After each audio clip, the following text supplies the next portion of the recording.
Noreman daripada Mata Air Perlis, Tuan Haji.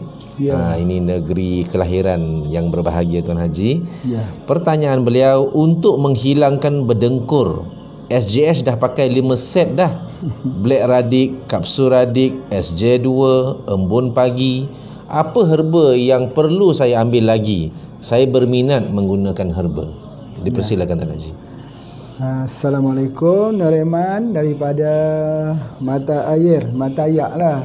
Ni tempat Pak Haji lah. Pak Haji Batu 1, Jalan Mata Air, Sekolah Oran, Sekolah Rendah Oran. Alhamdulillah. Jadi ni orang kampung.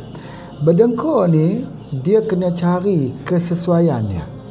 Ada orang yang hilang dengan SGH. Ya, dia guna SGH dengan wave, hilang.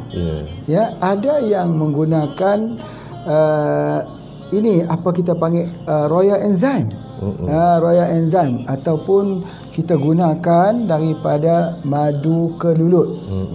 Itu memang boleh hilangkan, insya-Allah, berdengkur tersebut.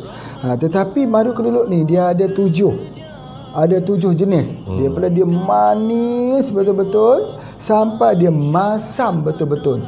Jadi kita kena ambil yang kedua. Kalau di tempat Pak Haji tu, dia ada apa dia? Dia ada Royal Enzyme 2. Royal Enzyme 2. Royal Enzyme 2 itu untuk hilangkan berdengkur. Kalau ambil yang nombor 1 tu tak berkesan juga.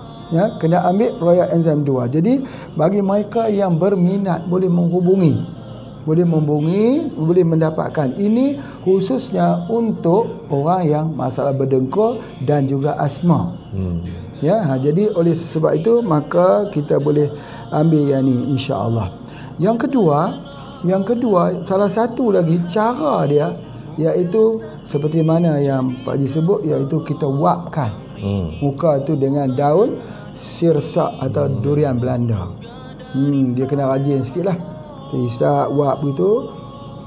Itu adalah antaranya untuk menghilangkan berdengkur, insya-Allah.